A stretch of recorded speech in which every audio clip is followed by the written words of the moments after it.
बिस्मिल्लाहिर्रहमानिर्रहीम। अस्सलाम वालेकुम नाज़रीन, मैं हूं साकिब बशीर। इस्लामाबाद हाई कोर्ट से एक बड़ी ख़बर आपके साथ शेयर कर रहे हैं। मरियम नवाज़ जो मुस्लिम लीग नून की सीनियर रहनुमा हैं, उनकी जानिब से एक मुतफ़र्रिक़ दरख्वास्त दायर की गई है कि एवन फील्ड रेफरेंस में जो उस वक़्त के हालात थे प्री ट्रायल और पोस्ट ट्रायल, उनको मद्देनज़र रख कर और ख़ास तौर पर जो साबिक यहाँ के जज हैं जस्टिस शौकत अजीज़ सिद्दीकी साहब, उनकी जो रावलपिंडी बार से जो उनकी खिताब था, उस खिताब को इसका हिस्सा बनाया गया है। जज अरशद मलिक की जो टॉक है उसको इसका हिस्सा बनाया गया है और बहुत सारी चीज़ें इस मुतफ़र्रिक़ दरख्वास्त का हिस्सा बनाई गई हैं। और बुनियादी तौर पर अदालत से ये इस्तदा की गई है कि वो एवन फील्ड रेफरेंस में उनको जो सज़ा दी गई उसको कालादम करार दें, क्योंकि प्री ट्रायल और पोस्ट ट्रायल पॉलिटिकल इंजीनियरिंग के जो बहुत सारे शवाहिद जो है वो मिलते हैं।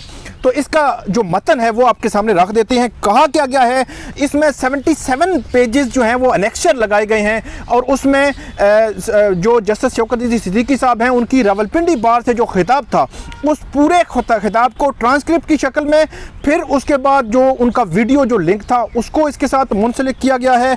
इसके अलावा जो वीडियो क्लिप्स हैं, जो बयानी हल्फी है जो सुप्रीम कोर्ट ऑफ पाकिस्तान में जस्टिस शौकत अजीज़ सिद्दीकी की 184(3) की जो पटिशन है वहाँ पे पेंडिंग है, वो दिया गया था, वो इसके साथ मुंसलिक है। उनकी सुप्रीम कोर्ट में दायर करदा पटिशन की पूरी कॉपी इसके साथ मुंसलिक है। इसके अलावा जज अरशद मलिक और नासिर भट्ट के दरमियान जो आपस में गुफ्तगू हुई थी वीडियो की, उसका ट्रांसक्रिप्ट जो है वो और वीडियो जो है इसके साथ मुंसलिक है। अखबार की कटिंग जो है वो इसके साथ जो है वो जो मुंसलिक की गई हैं, जो इस तमाम तनाजुर को कवर कर रही थी, वो खबरें जो है वो मौजूद हैं।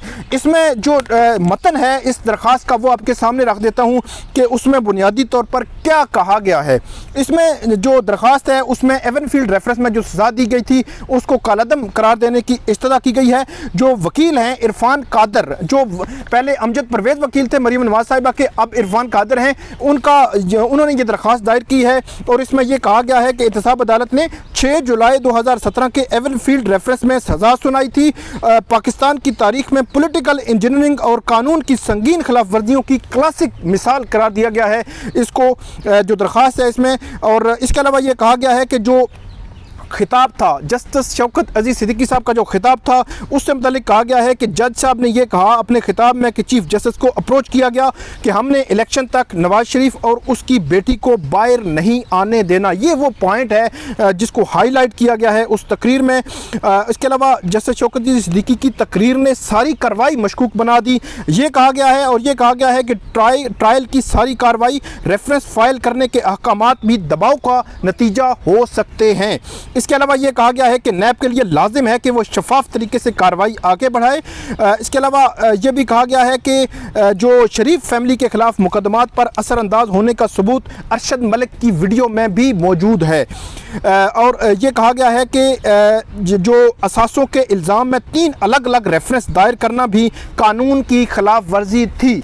ये इसमें कहा गया है क्योंकि एवन फील्ड रेफरेंस, अल अजीज़िया रेफरेंस और फ्लैगशिप रेफरेंस 3 अलग अलग रेफरेंसेस दायर किए गए थे उस JIT की रिपोर्ट की बुनियाद पर। और सुप्रीम कोर्ट की उसके बाद जजमेंट भी आई थी जो JIT जो है इनके तमाम असासों की जांच पड़ताल के लिए सुप्रीम कोर्ट ऑफ पाकिस्तान ने बनाई थी। और सुप्रीम कोर्ट उसके बाद एक जज जो है सुप्रीम कोर्ट के इस केस में बाकायदा तौर पर मॉनिटरिंग जज भी मुकर्रर थे, जो जज हैं जस्टिस इजाजुल एहसन। आगे ये कहा गया है कि मरियम नवाज़ की दरख्वास्त में कि सुप्रीम कोर्ट ने इस केस में तफ्तीश को सुपरवाइज़ किया, सुप्रीम कोर्ट ने प्रोसिक्यूशन की भी इस केस में मॉनिटरिंग की, सुप्रीम कोर्ट ने एक तरह से इस केस में पूरा अमल कंट्रोल किया और पाकिस्तान की तारीख में पहले कभी ऐसा केस में नहीं किया गया। और सुप्रीम कोर्ट का आइन में किरदार ना तफ्तीशकार का है ना ही प्रोसिक्यूटर का है। आगे ये कहा गया है कि एहतसाब अदालत के जज के नोटिस में ये हक़ाइक़ क्यों ना आए, वजह उन्हें ही मालूम होगी।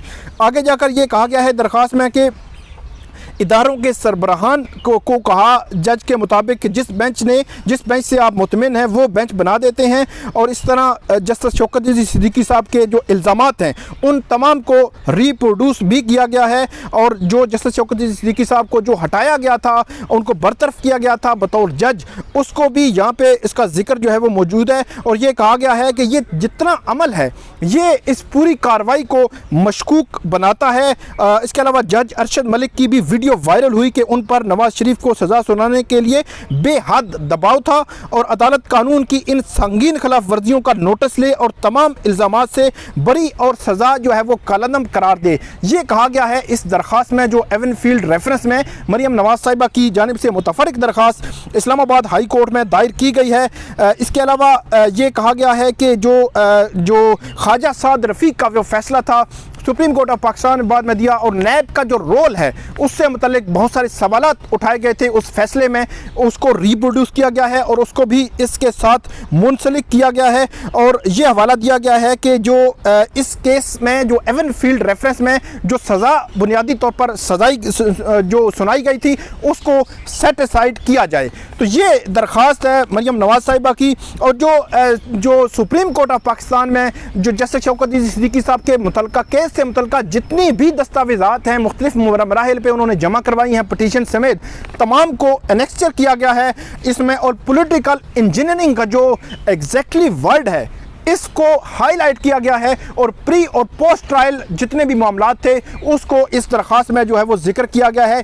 77 पेजेस एनेक्चर्स के हैं और तकरीबन 12 से 14 पेजेस जो है वो इसकी जो पटिशन है उस पटिशन के ये पेजेस हैं। तो नाजरीन, एवनफील्ड रेफरेंस में साबिक वज़ीर-ए-आज़म नवाज शरीफ, मरियम नवाज साहिबा और कैप्टन रिटायर्ड सफदर इनको जो जुलाई 2018 में सज़ा सुनाई गई थी और सितंबर 2018 को ही इनकी ज़मानत जो है वो हो गई थी। उसके बाद नैब जो है वो सुप्रीम कोर्ट गया था लेकिन उस जमानत को अदालत ने बरकरार रखा था।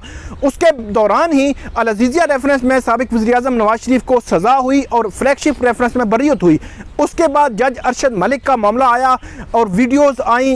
उसके बाद उनकी जानिब से एक दरख्वास्त जो है वो इस्लामाबाद हाई कोर्ट में दायर की गई थी कि एवनफील्ड रेफरेंस में फैसला अल अज़ीज़िया रेफरेंस और फ्लैगशिप रेफरेंस उनका फैसला जज अरशद मलिक के कंडक्ट को पहले देखकर उसका फैसला करके फिर मेरिट पे जाया जाए। तो अब ये दूसरी दरख्वास्त जो है वो दायर हुई है। लेकिन इसमें इंटरेस्टिंग फैक्ट ये है कि इस दरख्वास्त में जो मरियम नवाज साहिबा हैं उन जो इस्लामाबाद हाई कोर्ट के जस्टिस आमिर फारूक और जस्टिस मोहसिन अख्तर कियानी के सामने पेश हुई थी, उन्होंने कहा था कि जो फैक्ट्स हम अब सामने ला रहे हैं वो पूरे केस का सिनेरियो बदल जाएगा, केस का पूरा स्ट्रक्चर बदल जाएगा।